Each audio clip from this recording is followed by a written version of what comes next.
Go ahead and get started. So hello, everyone. Welcome to Miami Beach Urban Studios Live Art Talk. I'm Colette Mello, and we are here today with artist Blane de Croix. I would like to thank Professor Tom Cicluna for organizing this amazing art talk and the City of Miami Beach Department of Tourism and Office of Cultural Affairs for their generous support. Blane de Croix is a research-based artist whose work in sculptures, drawings, and installations investigates the devastating effects of climate change, border walls, and coal mining.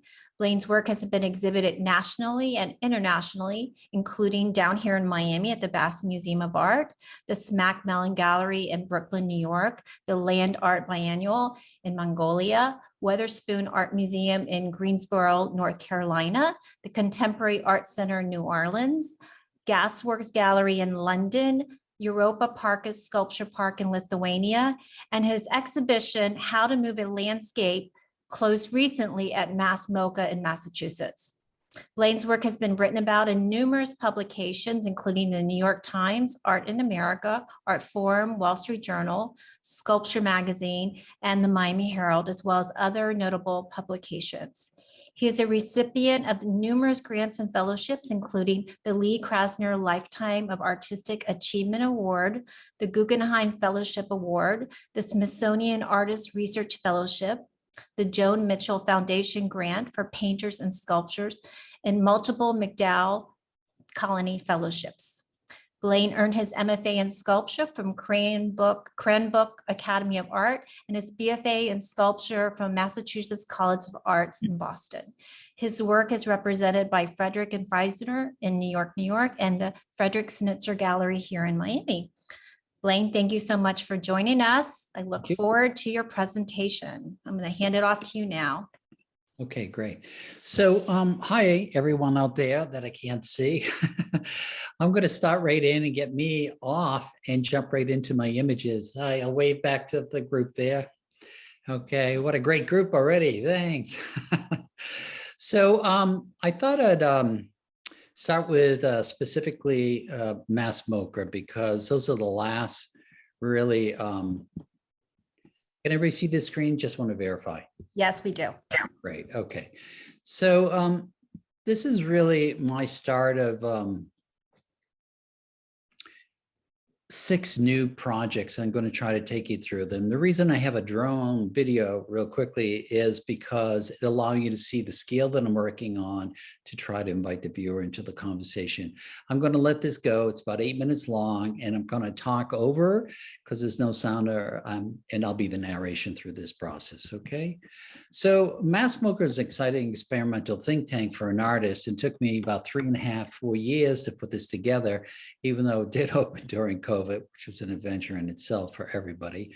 But they allow you to go where you normally can't go within the white cube of the museum. So these are 3-story spaces that I'm building for. So you can't, like the architect, as a sculptor or visual artist, devour the piece. So I'm working on a scale that's 35, 45 feet high, 2.5, 3 stories. This piece here is called Hollow Ground, and I'll show you after the drone is over. They're based on research that I've actually done in the high Arctic, embedded with climate scientists to really let myself witness and re-render the information that's necessary. So what's really important with these landscapes that I do is the below, on top, they're really 3-dimensional to allow the viewer to walk around. I call them hybrid landscapes, but they're also geopolitical. They're making a statement without hanging a sign on them. I want the viewer to enter into the conversation specifically about the high Arctic, permafrost, what's going on up there, and the issues of climate change. But you can see the details, the shadows are important, the surface are important. The other thing I want to highlight is all these big projects are made out of recycled material, which is key. So this shed is made out of blue foam. It was blue foam that was being tossed out, and I grabbed the sheets and recycled it in. They all had to be really highly engineered, go through approval process, often the fire marshal, the building inspector, etc. This piece straight ahead that we're heading to, which is called Cold Front, is the simulated glacial wall coming down. And this black and white going across is actually a media piece of a glacier falling, and it's moving slow because I'm interested in this animation, nothing being really stagnant. And what this is made out of is 65,000 recycled plastic water bottles. They're all shredded. You can see them on the bottom here. So I'm looking for different kinds of materials to bend the conversation a different kind of way. This is not me. This is a security guard I convinced to do this. So everybody asked that crazy question. So you can see the below and on top is just as important real quickly. You can see the details, which are very important, of the surface. Most of the time, most institutions do not like my work because it's so tactile and everybody wants to jump on, grab it, touch it, feel it. A lot of people come into the gallery and feel that this is a cold piece and actually refrigerated. It's not. This piece straight ahead, I'll get into a little bit, but this is called collapsing pillars. So the dynamics of the height and the scale of these are very important, but if you look really closely, and I'll show you with the PDF presentation later on, these are little miniature landscapes of frozen lakes and that, representing the permafrost that's coming apart, and the structures underneath are the architectural components of these pieces that are kind of collapsing, a very precarious column. So you notice with all these, they're put in such a dynamic way that I'm trying to get an emotional response from the viewer. I'm trying to engage them in the conversation, not in a passive way, but in an emotional way. So they look like they're going to fall down, but they've all been pre-tested, including the ability to climb on them. Trust me, some public has tried that. And another example, this piece here is called Alchemist Triptych. And recycled material again, it looks very heavy, it looks very ominous, and it's actually made out of recycled IKEA mattresses. So I go leave the surfaces, I have to address these engineering logistics or hang these chains from the ceiling, and I have to maintain this weight integrity so it's all plausible and possible. Shadows, again, are very important. These look like puppets. What these are to me is the positive out of a pit mine. If you ever see pit mines that go into the ground, and then they look like a reversal of a birthday cake. So this is the positive pulled out, and it becomes an element in nature like tornadoes. And then alchemy is a mixture of metals together to make vast fortunes. So you have gold, silver, and copper. And then the institution kindly let me, and I'll show you better detail, cut into the floor. So it's a continuous on down. And then this room here is very important to me. There's some historical pieces. I actually think I showed that in Florida one time, 2 ends, but I'll get into that a little later. This paper piece is coming up, is in a different approach to materials again. Again, I'm not a bronze artist, I'm not a metal artist. I just use what I think will render the material. This is about 20 by 20. And it's a typographical study of the landscape of the high Arctic, the Archipelago Islands, Norwegian Svalbard, like you're flying over it. And I kept it into the screen sizes, which was 50 by 40, so it looks fragmented. And it's made out of cast paper. So I just kept the natural material of the paper. And then, you know, I'm not locked into anything. As this zoom moves forward, you'll also see the fact that I do paintings. The paintings that are represented on the wall are me flying over, ice breaking up, and they become like you look out the window of a plane, you see the land, but it comes very abstracted into something else, and I'm using that to an advantage.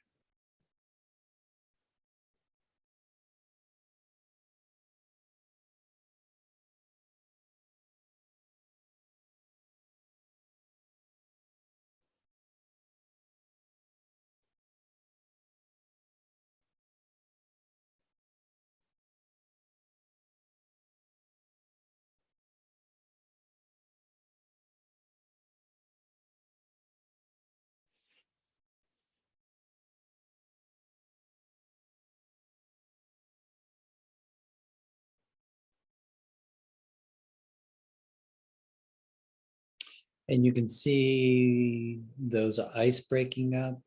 The one on the far right is me abstracting the surface of a glacier on the top.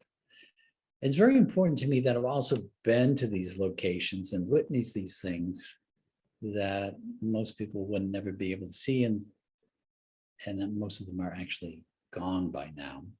And this room is very important to me. All these relationships were necessary for with climate change artists in the high Arctic, experts in permafrost and the Arctic and glaciers and that I established with about 14 of them. I thought I'd introduce to the public that kind of relationships that research artists and artists are necessarily going for to open those doors so that we can do what we need to do and witness what we need to say. So in the cases down below, I asked select scientists to give me artifacts that were important to them. So in the cases you have, 100,000-year-old soil samples and bone fragments, all kinds of things that they picked up along their way. And what you have here is typical COVID. Unfortunately, we had this elaborate screens planned with earphones and all kinds of things we weren't able to. But on this screen is up to 14 climate scientists that I actually work with. And to give you an idea, I'll pause for a second here. This is bottom left here is Craig Tweedy, 13 years in the high Arctic, Australian. On the bottom right is actually Obama's main lawyer for the EPA during his administration, opened a lot of doors and contacts with senators for me. On the top right is Anna, an anthropologist. On the top left is a glaciologist from Russia. So I try to open the doors to as many people as possible to have this kind of important conversation. And when I did, and I thought we took a gamble in putting this forward, and we were truly surprised when we put the screens up, people actually sat down and listened to this kinds of conversations going on.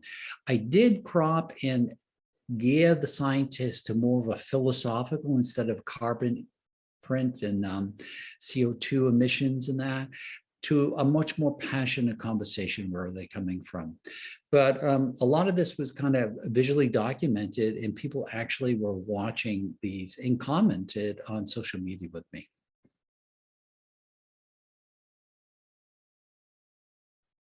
So I'm also, I think, providing that connection points that scientists don't often have now. They often have the same conversation amongst the 400 specialists that they're with. And for example, at Mass Mocha here, here we go, I'm gonna keep going. We were,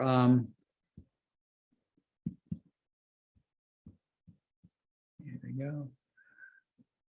The audience participation was about 260,000, plus the social media on top of that. So when they look at that dynamic connection point, what the arts can provide versus the science community, it's night and day. And you can open a lot of doors, and they see this importance of actually having that connection point with the public. Here's another quick example.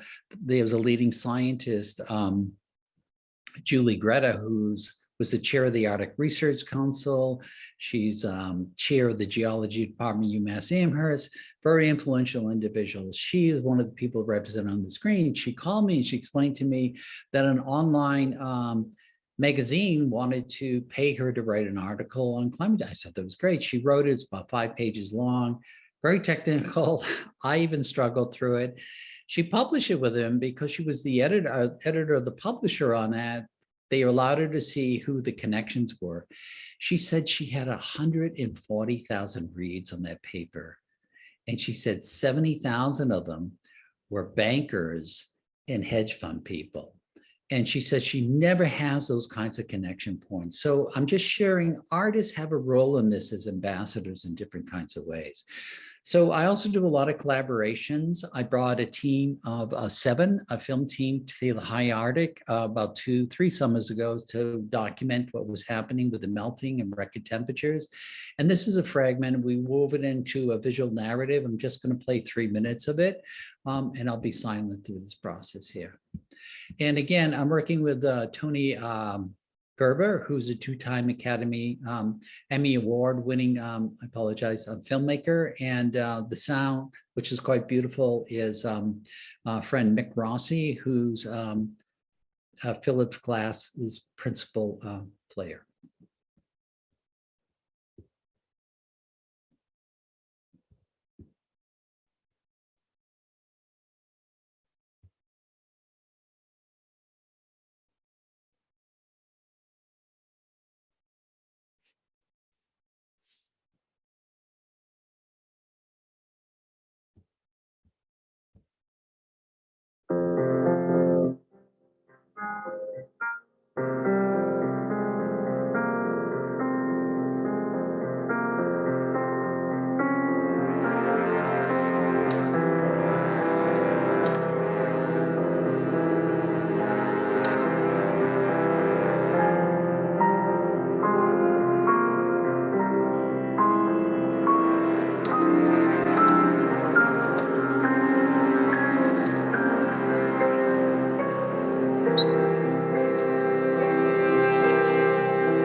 Okay, this is another 3-4 minutes. Due to time, I'm going to keep moving, and that's me getting lost in the permafrost in the high Arctic.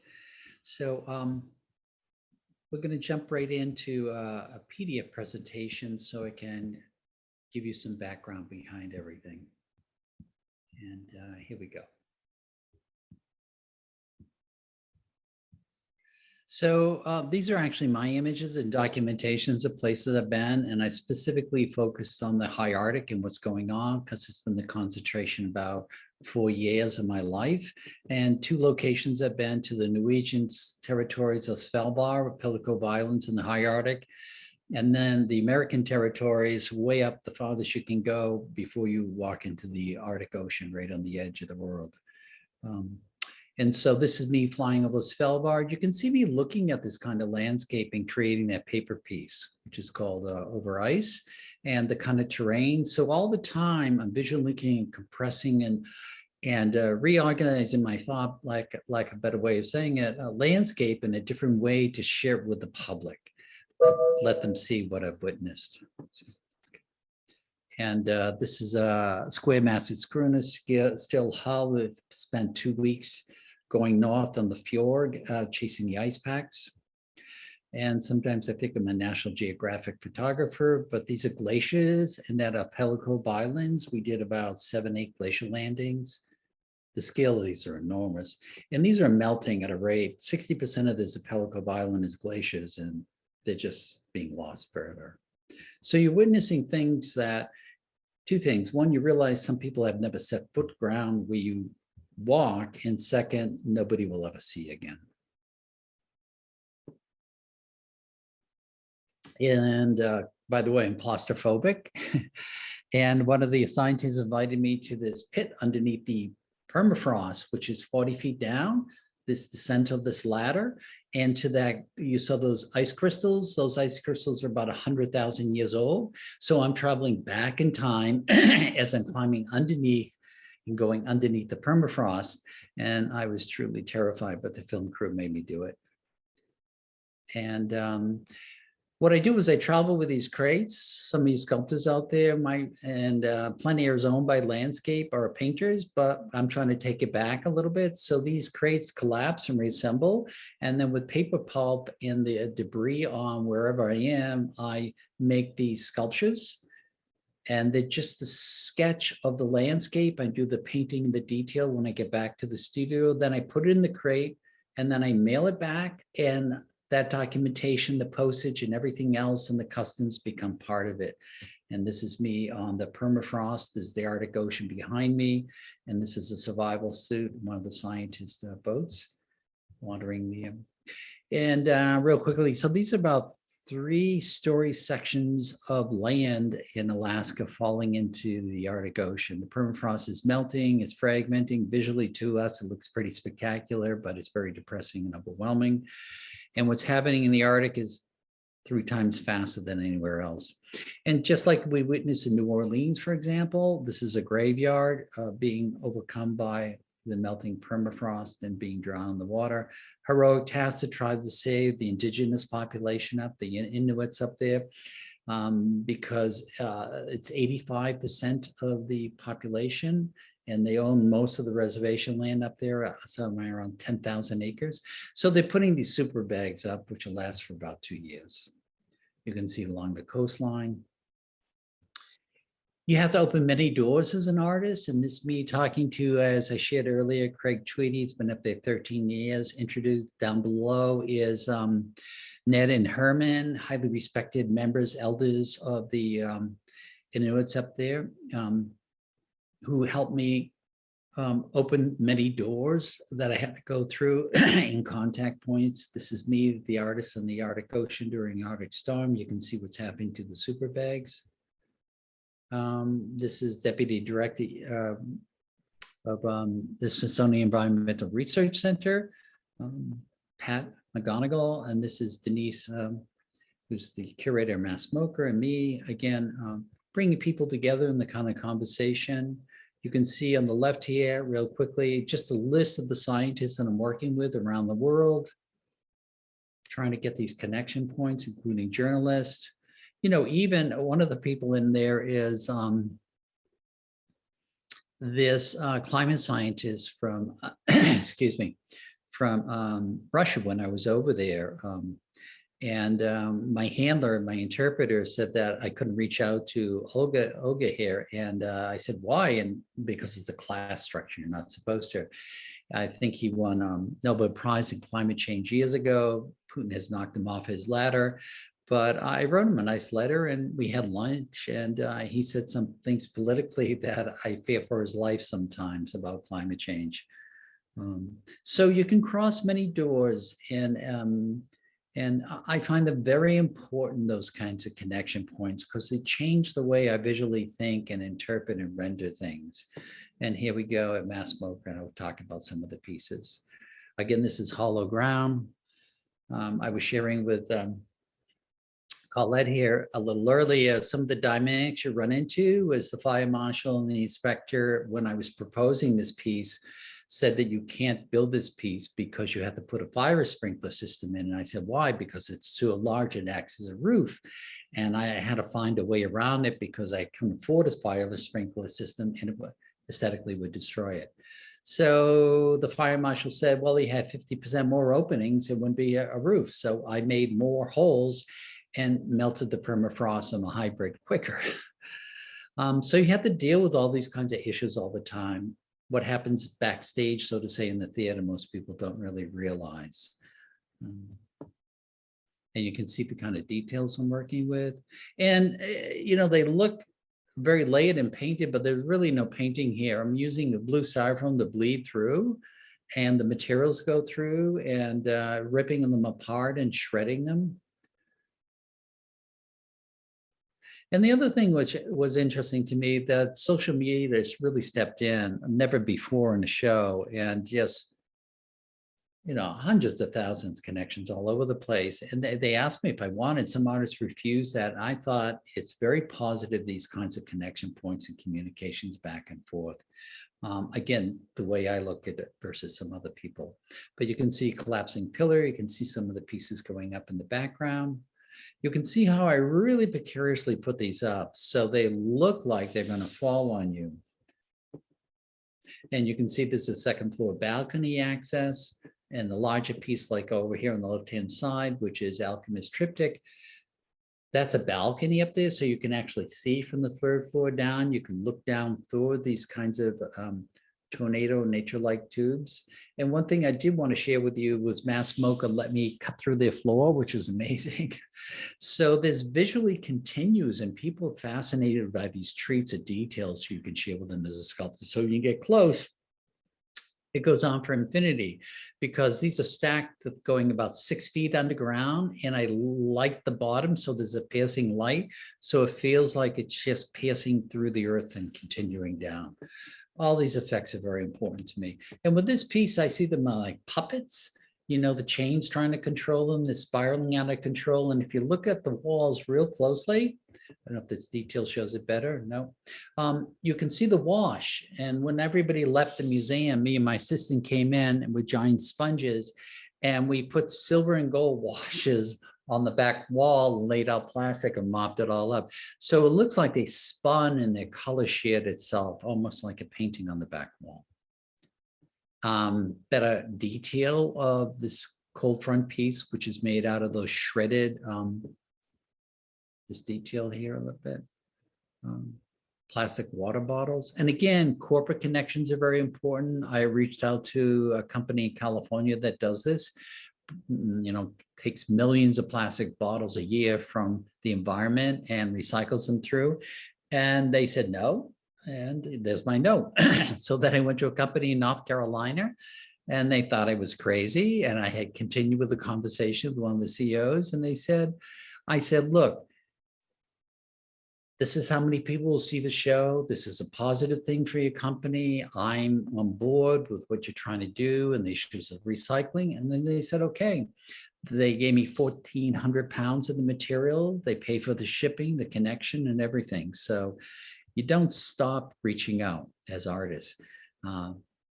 Again, this is, you can see now the paper piece, which I was talking about, over ice, and the Pellico violins that I shared with the photograph. So I do this extensive documentation, thousands of images going through, and sketches and journals I maintain.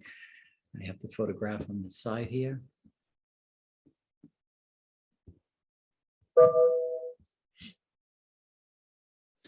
And again, here's me doing the plein air.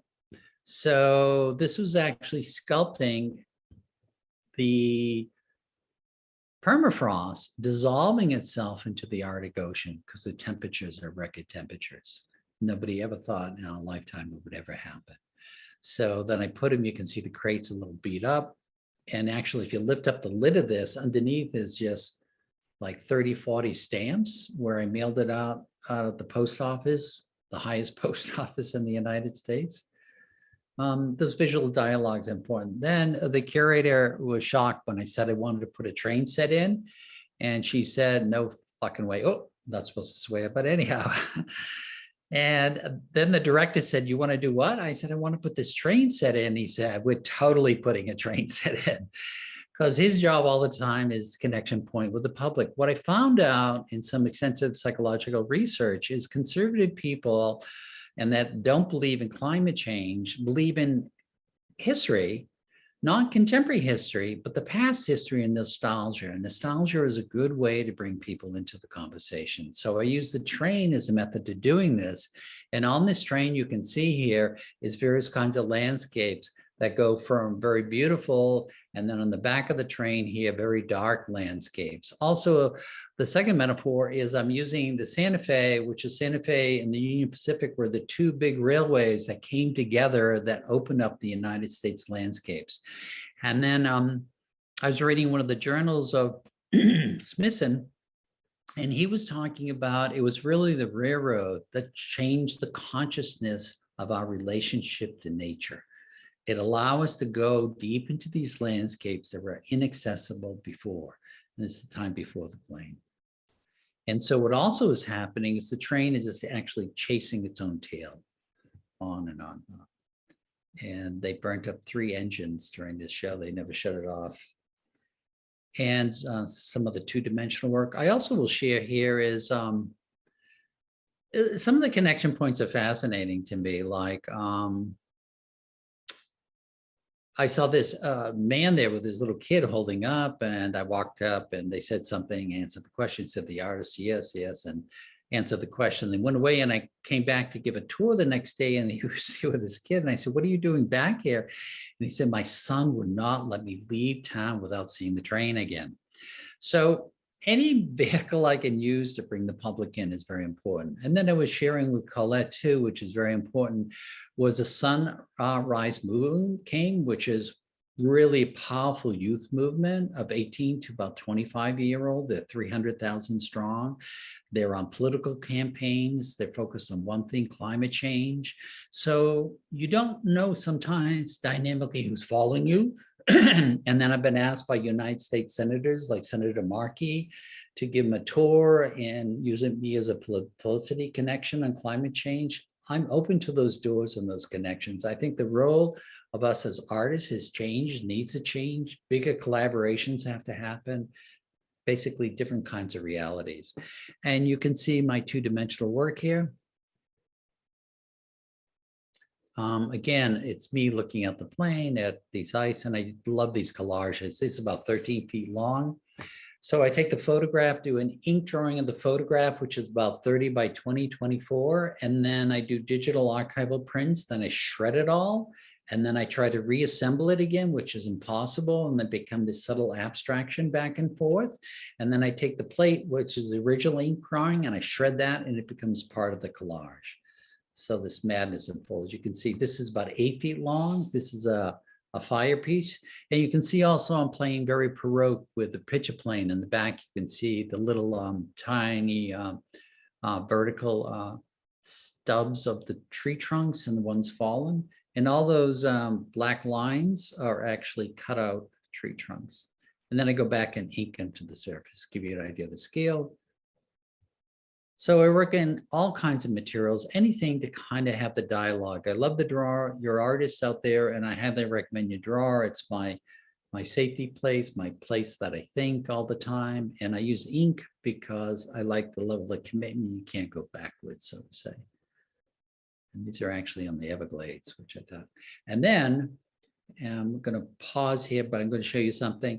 as an artist, I've been in New York City and all over, and I keep on having to move studios, and it's too disruptive and it's overwhelming. And y'all, some of you maybe relate to this, and then you might want to have a studio. So I took a gamble and I bought a barn in the mountains so I can escape the insanity. 3,000 square foot, a dairy barn from 1820. And this is a dream maybe you work for, and this is in the spring. And it's all posts and beams with no nails, and it's all dowel rods put together. So I love putting that in. So right there, I'm going to back up and I'm going to, here we go. I'll stop right there. So I just talked for about 50 minutes, I think. So maybe Q&A, they told me to allow some time for questions. And I hope there's a few out there. Perfect. Thank you so much. That was wonderful. So yeah, we can open it up to questions. If anyone would like to, they can either put it in the chat or raise your hand and I can open it up to you. I just wanted you to talk a little bit about the relationship building that you, and also working with, collaborating with scientists. I mean, you mentioned, I think her name was Julie Greta, and how she was able to share information with an audience that she may not have been able to do before. And how is it to build those relationships with, per se, maybe a scientist who isn't really in the art world, or a politician who isn't in the art world, or you met this young man who was enthralled with the train station and you were able to make all these connections? If you could just expand on that a little bit.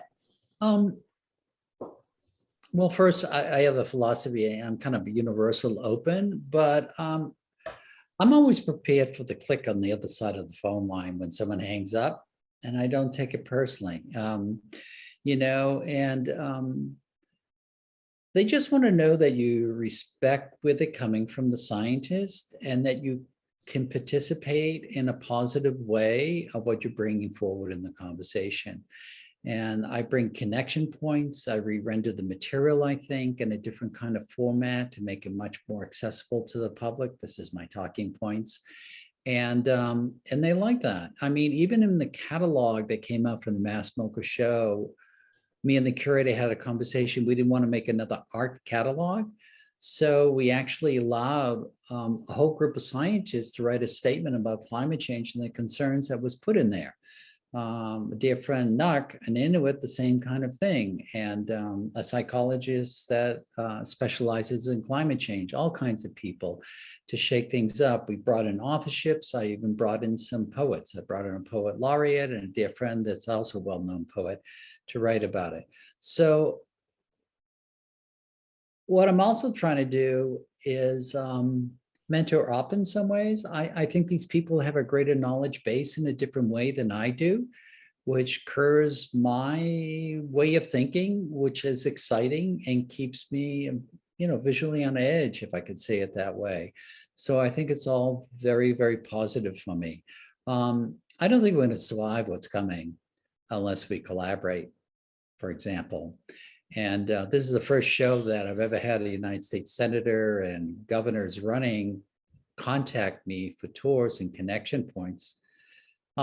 Yes, they use me politically, but in a positive way. And I hope to drive them in a very positive way back. So, you know, one time I gave a lecture, a couple of times, actually, more than that. And some of the audience, another artist screamed at me, why don't you just go be a goddamn activist instead of being an artist? And I just chuckled because I think artists are activists. I mean, we're revolution against what was before all the time. Just name an artist, Michelangelo, he was totally radical, you know? Every single, the Impressionists were totally radical. Do you think they were hugged by their peer group at that period of time? So we as artists are always on this edge of cultural, you know, dialogue and social. So at least that's the way I see it. You know, you can't be passive. I also would like to share that I think the scientists that I participate with, which are really well known, well established, you know, 3 or 4 years ago, they were very passive. They're not. They're being much more aggressive, much more dynamic, much more assertive. because everybody's realizing, if you guys out there don't, we're really on the edge of no going back. But people don't want to hear that. So with my show, I will share with you that I don't hang signs on. I'm just trying to bring people into the conversation as much as possible. I don't tell you how to think. I'll also share with you that I wish I remember what it is. It's a very conservative online magazine with huge followings, hundreds of thousands, reviewed my exhibition in Mass MoCA. And I just love this. So they said in the article that they loved the artwork, but they didn't believe the content. But everybody thought I should be upset, and I wasn't, because this writer then had to defend their stance on why climate change didn't exist, which my perspective didn't hold grounds. But it's interesting, those kinds of conversations. I think they need to at least start. Well, it's great because you did start the conversation, and I find that when I am challenged by a piece of artwork for whatever reason, and I'm thinking about it constantly, my first intention, well, I'm not sure I like that, but if later on when I'm thinking and like, okay, why is it this reaction? And then I grow to love it and I understand it. So that's great that you're getting a reaction, you're getting that, conversation started. Could you talk a little bit about the materials that you use? You had mentioned you use recycled materials. You talked about the bottle company that helps sponsor. Can you expand on that a little bit more, on other type of materials you use in your work? Yeah, so the 65,000 plastic water bottles are great because I couldn't even afford to purchase them. They're very costly. So I don't allow roadblocks as an artist, and I share that with you, the students out there, to just keep going and try to have a positive. If you can get a no, you go for the next company or connection point for those kinds of donations. I'm often online just looking for different kinds of materials to have the conversation that I need to have. Again, I'm not a steel, metal, bronze person. I'm not a paper person. I just look for something, or I find a material that brings me in. Instead of being brought in and dominated by the material, I'm trying to bend it to the conversation more. And I just love the fact that Alchemist triptych, piece is made out of IKEA mattresses that are recycled. I can't beat that. So, and we have to look at the way artists use materials. I'm not saying that you have to change your whole studio, but on the scale I work at, I have to really think about that sustainability and my imprint and what I'm doing upon things. So I really try to do that. Wonderful. Well, the exhibition at Mass MoCA was incredible. And they seem to be very willing to make accommodations for your exhibition. And you spoke about some of the challenges that you had with the inspector, and then how the museum was able to let you drill into their floor. I mean, can you talk about that experience, and also about other exhibitions that where you've had these type of challenges and you've been able to overcome them? Yeah, so I think especially sculptors, sometimes media artists, we have this challenge. First of all the pieces in the big room were never built. As I was sharing earlier with Colette, was that I couldn't even see that hollow ground, that big permafrost hybrid piece whole. So what I had to do was, for example, take it outside the studio and put it in a parking lot and assemble it when people weren't around, and climb up onto a 3-story building to take photographs to see what this thing looked like. And it went through all kinds of changes. And all through the process, you have to think about this. I had to convince the director and a curator that these are going to be magnificent pieces, because all they're seeing is fragments in the studio. They're going to be spectacular, they're worth the time, and it's going to be okay. And all along the conversation, including Alchemist triptych, which turned out to be really popular with the public, they were really concerned on hanging, logistics, how it was going to look. And you just have to stick with your vision and project a positive and take responsibility for all the details and connection points. You know, I built the models and I did the sketches, but you know, it's all a belief structure. You as artists are going to have to sell your work and your belief in your content and what's going on constantly. And that's what it's about, including to the corporations, including to a United States Senator. Whoever you talk to will look at you, want to believe what you believe in and what you're talking about visually through the narratives, so including the scientists. Wonderful. Was there something that you would have done differently in the exhibition, or were you able to do everything you wanted to do? Was there? That's a good question. You know, I honestly want to say in a positive way, it was such an overwhelming task. It was an 18,000 square foot exhibition with so many moving parts that I didn't realize what I was taking on sometimes and the scale and scope of it. So no, but I will say after completing an exhibition like that, I would like to do more of a collaboration with, quote, a research gallery with collaborations with other scientists and other kinds of artists. I think that collaboration is an exciting thing for me. And so there's parts from this exhibition that I pulled away that I would like to see happen again in a positive way. It is anyhow, I don't want to get, sorry. Any questions from the student group that's staring at me? And Tom? Yeah, hey Blaine, that was great, thank you. So you've recently moved into public art, right? Which is a different type of kind of administrative process. Can you talk a little bit about that, please? Sure. So I need money and public art has money. Having saying that, you don't have to compromise a lot. I mean, all the public art pieces I'm doing, I'm brought into because by these panel selections, because I deal with landscape and ecology issues. So I use that to my advantage to have this kinds of public art conversation.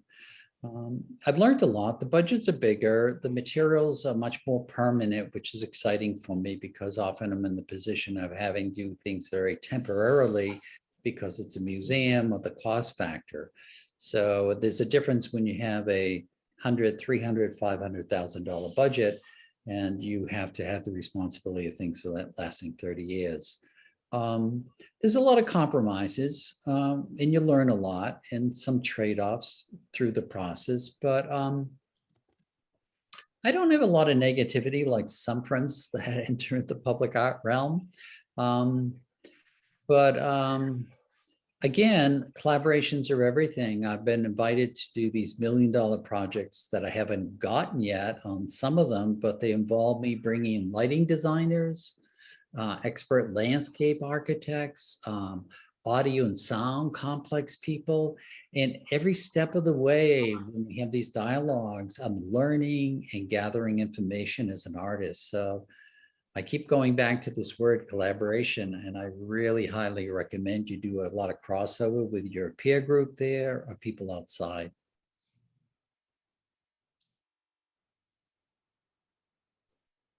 Good question. Any more questions, Tom, from your class? That's a quiet group, Tom. You got to yell at them.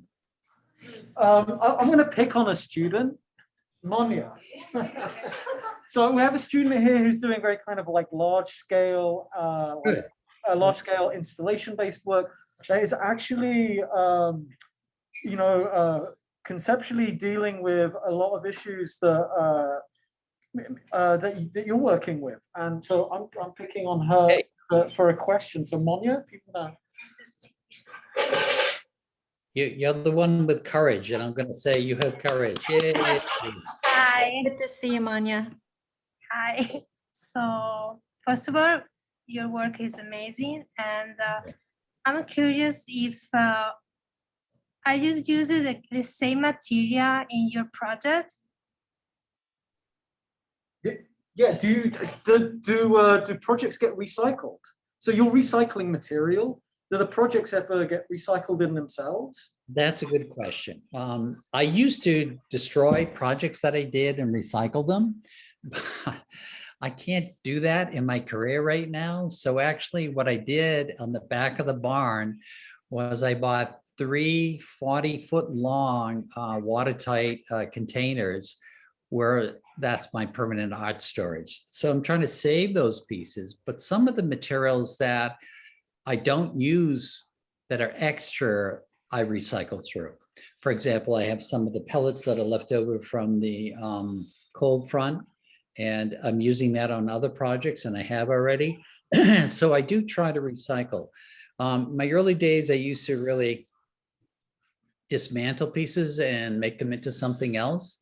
I'm trying not to do that now, because when I park or store a piece for a year or two, I end up getting a phone call that an institution would like to exhibit or show it. And that's exciting for me. So they don't get thrown away in a dumpster. They're just in the system. And if I find something is stagnant, or it's not going to be used in an exhibiting way again, then I will dismantle and reuse it. But that's a good question. But the work also looks incredibly fragile. You know, I mean, you're working with paper, like styrofoam, used mattresses. Like I just imagine all of the material to be incredibly fragile. Actually, that's a good question. So all these actually have to be designed and engineered so they dismantle and store properly. For example, this piece here, the chains come off and these all stack, and some of them actually go into one another. So they compress down, because I don't have a lot of money to store something and like give this a 40-foot container or storage by itself. And all the sticks have to break down. Everything that I do is not only engineered to go up, but it's also engineered to come down and recycled. Like I'm talking to an international organization about doing this piece again. So these are actually mounted, the surface on top of window screen, aluminum window screen. So these all come down and 3-foot by 6-foot panels. They unscrew from the wall and they just stack on a pallet. And then I giant jiffy wrap them in plastic and seal them up. And the same with the pellets on the floor. This piece here, I'm going to go back really, because this was an undertaking. With this piece here, you don't realize it, but this is all 8-foot by 4-foot module steel frame underneath that Mass Mocha team welded up, because it had to be structurally have this integrity so that families, or hundreds of people underneath, wouldn't come down. This is actually vertical steel columns. So when this comes down, they were all these.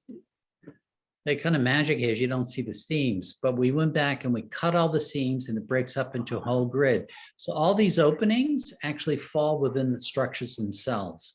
And it's great, you don't really see that.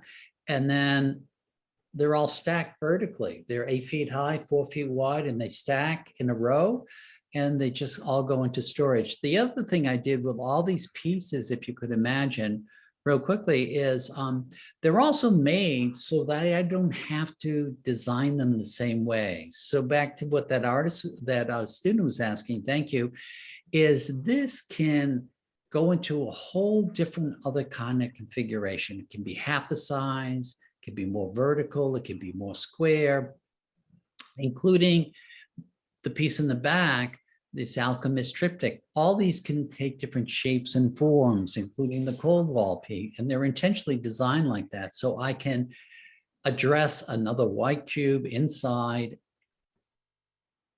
and institutions want that kind of flexibility. So there's almost like a modular logic, right? Which we see in the plein air pieces where, you know, it's like this kind of self-contained thing. But, you know, I mean, I guess if you're working at this scale and, you know, you're dealing with space in this way, that there needs to be that kind of thinking, right? Like it becomes very structural, very like engineer based, right? And, you know, you're using engineering and. Right. Well, the other thing is, everyone, including Tom, is if I call an institution and say, they're going to say, how does it ship? Well, you're going to need 3 semis to pull up here. They're not going to touch the show. So everything has to be actually economical. It has to be able to break down. It has to be able to be assembled by another team safely, efficiently. And they're also going to want to know how many people, what's the time fragment to go up, and everything. Like, for example, this show went up during the beginning of COVID. And we didn't know if it would open. Nobody knew what was going on. So they got some PP money, which was federal money, to employ. And there were 5 of us with my assistant. And we locked ourselves away for 5 weeks. And we just put this whole show up. And we didn't even know how long it would take it, but we had a deadline and we had to make it happen. So we just took a gamble, put it on the walls, and let's see what happened. And then we waited for COVID to get under control, and then it opened. So yeah, I got a little sidetracked there, but they're all designed that way, including the back piece. People are thrilled that this cold wall piece actually fits on one pallet that's 6 feet by 4 feet and stacks up to about 10 feet high, and that's it, and ships. Easy to install, and they don't look like that, which is positive for me.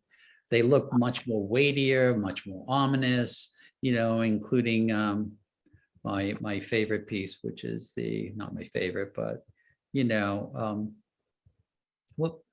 IKEA mattresses here that are gold leafed. So these could be half the size. They could change it. For example, this curvature here, I'll show you details behind the curtain, as they say. So the curvatures that you see here are really exciting to me because they look like they're spinning out of control. But what you don't realize, I also had to curve them because I wanted the holes in the floor. Below that floor is the HVAC system for the museum, and I couldn't move the venting systems. So I had to look for where I could put the holes in the floor, and then I had to move the sculpture to match where the holes were in the floor. So there's all this ebb and flow that people don't realize sometimes. But aesthetically, I think they work quite well. They're beautiful. Amazing, amazing exhibition. Thank you so much. So I think we're out of time, everyone. So I would like to say thank you so much, Blane, for joining us for this meet, to share your work with us and your research. It's wonderful. Thank you, Tom, for making the connection for all of us, and everyone for joining us. We do have this recorded, and we should have it up on our website probably next week. I want to just say thank you to everyone, and I hope you all are well, and see you soon. thank you, everyone. Most appreciated. Thank you. Thank you. Thank you. Bye-bye.